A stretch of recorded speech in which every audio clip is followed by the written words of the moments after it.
for that wonderful introduction. And thank you for building this wonderful platform for all of us, Dr. D.S. Thomas. So let's get started. So good afternoon, everyone, and thank you for joining us today. So as you can see from my title, I recently attended the 2024 AAMC Early Career Faculty Leadership Development Seminar.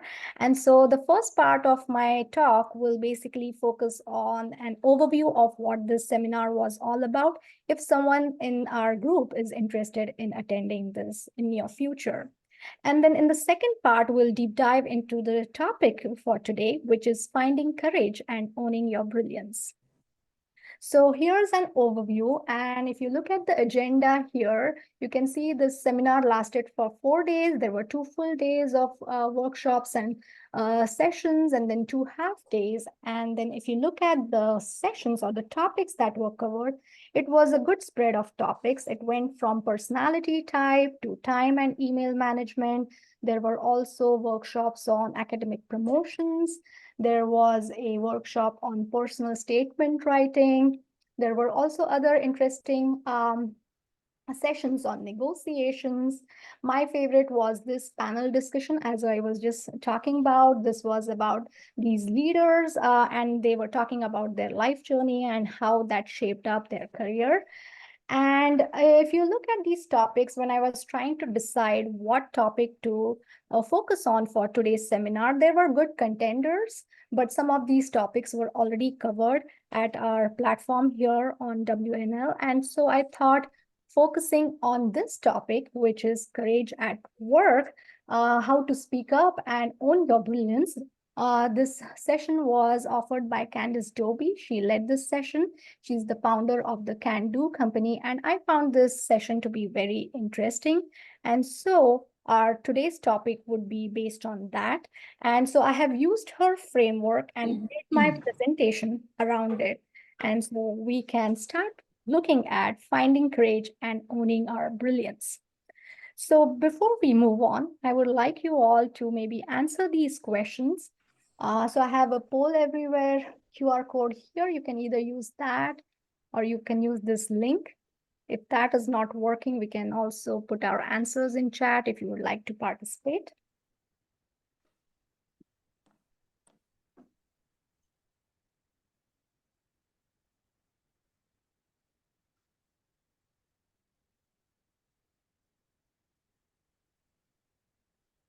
Okay.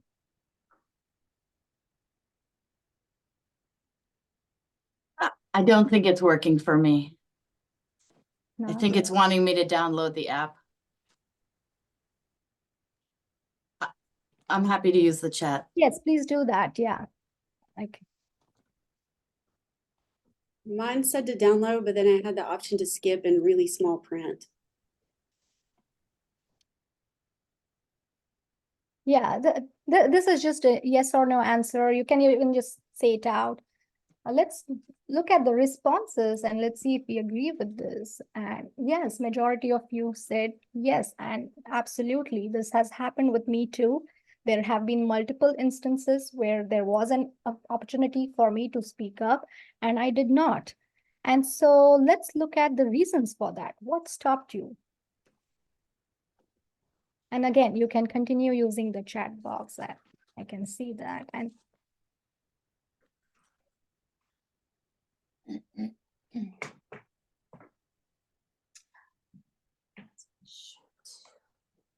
fear of retaliation is what I can see. Also, let's open this up here. So I didn't want to be perceived as difficult. Fear of negative repercussions, fear of retaliations, absolutely. Anything else? Fear of failure, right? Or fear of rejection, fear of judgment. There can be so many of these. Absolutely. So let's move on to the next one. What price are we paying for not speaking up? We know that there were opportunities for us to speak up, but we also know there were risks involved. But what price are we paying for not speaking up?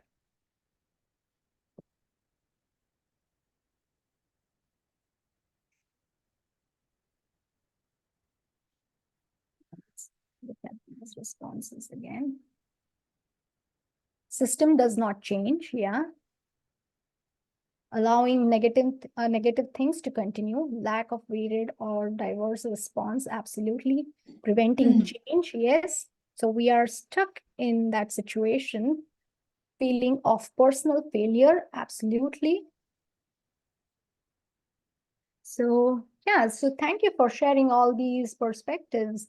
And so to summarize, what we see is that yes, there was a scope for us to speak up, but we did not. And we also know the price that we are paying for not speaking up. So underneath everything, it's basically fear, right? Fear of retaliation. We just said that. We said fear of judgment, fear of failure. And in that instance, we were not able to find courage to face that fear. We all are courageous people, but in that particular instance or in that episode, we didn't find courage. And so it is important for us to understand what is courage. So courage is a choice to face risk for a worthy purpose. And so if in future we are faced with similar situation where we have an opportunity to speak up, how can we find ourselves to be courage ready? So this is going to be the main gist of this talk. And so for that, we can basically use this 3-step process. So the first step is to analyze what are the risks and what are the benefits of speaking up or taking action. The second thing is, despite this analysis, we think that, okay, taking risk is beneficial. Is it worth it? So finding a worthy purpose. So that's our next step. So identification of a worthy purpose. And then finally, yes, we have decided to take this risk because we have a worthy purpose, but what are our resources? So resource evaluation. So we'll look at each of these in more details. So let's start with risk-benefit analysis. And in that, we'll focus on risks first. So what are the risks of taking action? But we also have to consider what are the risks of not taking actions. So risks we already talk about of taking action, fear of rejection, humiliation, retaliation, failure, and judgment. And the list can go on, right? But what are the risks of not taking action? We talked about the price that we were paying. So we were feeling stuck. There is lack of growth. There is no improvement. There is no achieving of excellence. There is perpetuation of status quo. Things are not changing. Many of you mentioned that, right? We have been doing this in a certain way so far. It has been working, but is it appropriate? Is it efficient? Can we change it? Yes, we can, right? But by not taking action, we are just perpetuating the status quo. There can be misuse of talents and resources. And finally, regret. Someone said personal failure, right? So you feel that, oh, I wish I could have done something. I wish I could have taken up a stand. I wish I would have spoken up. So regret. So once we look at the risk, we also have to look at benefits. We looked at risk of not taking action, but what is the benefit of taking action? There is growth, there is progress, there is improvement, there is achieving excellence, there is advocacy for ourselves as well as advocating for others. There is change in that status quo that we talked about. And also we can overcome obstacles. But also let's look at what are the benefits of not taking action. There is comfort, right?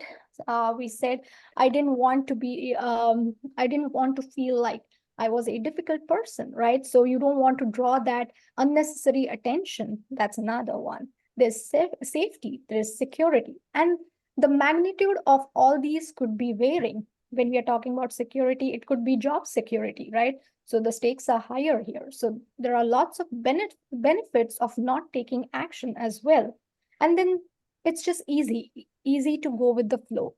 Others are not having any problem. Why should I draw attention and try to speak up? So benefit of taking action and not taking action. So we put all these things together, risks and benefits, and then you still decide that I'm ready to take the risk, but is it worth it? And so for that, we have to find a worthy purpose. So when we think of worthy purposes, they can be classified into two ways. One is intrinsic purpose, and then other one is extrinsic purpose. So in this intrinsic purpose, we have alignment of values. Mistreatment doesn't align with my values, so I'm going to speak up, right? So there can be different values. Those values could be honesty, integrity, advocacy for others and for yourself. It could also be wellness. It could also be work-life balance. So what are your values? Is whatever going on, does that align with your values? So that is something we need to look at to see whether this is a worthy purpose to take the risk. Achieving excellence, we have been talking about this. We want improvement. Yes, we have been doing well, but can we do better? Achieving excellence. Passion, we all are passionate about our jobs, our work. And knowledge, we all are curious. We want to expand our knowledge. So all these come under intrinsic worthy purposes. But then there are extrinsic purposes like pay raise, promotions, appreciations, and rewards. Now, if you just look at these two, you may feel that the ones on the left, the intrinsic purposes, are either better or important. We may be conditioned to feel that way, but let me tell you, the ones on the right are extremely important as well. I'll give you an example. For, let's say, we are stuck in a job or where we are underpaid, undervalued, underappreciated. Will we feel fulfilled in that job? Even though we are passionate about our job, even though the work we do, it aligns with our values, it won't, right? We won't feel fulfilled. So extrinsic purposes are also really important. So we have to we have to look at both these things and see whether we can find a worthy purpose to take that risk. And then once that is done, what we look into is what are the resources that we have. So in that, we have two resources. One is competence and the other one is confidence. So in competence, we have knowledge, right?